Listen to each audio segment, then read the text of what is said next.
దేవుడు తన సంఘాన్ని కడుతూనే ఉన్నాడు. సాతానుడు ఎన్నో రకాలుగా ఏం చేస్తున్నాడు తెలుసు? ఈరోజు దాడి, దేవుని బిడ్డల మీద దాడి, దేవుని మంద మీద దాడి, దేవుని సేవకుల మీద దాడి. ఎన్ని దాడులు చేసినా దేవుని సంఘం కదల్చబడదు.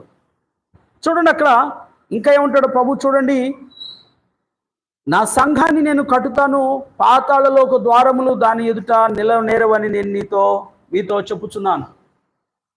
పాతాళలోక ద్వారాలు, సైతాను ద్వారాలు, సైతాను నిలవనేరదు. సంఘం అంటే సైతానికి వణుకు, వెన్నెముకలో వణుకు పుట్టింది సైతానికి. సంఘం, అమ్మ బాబోయ్! భూమి మీద సైతానుడు మొట్టమొదటి దేవునికి భయపడతాడు, రెండోదిగా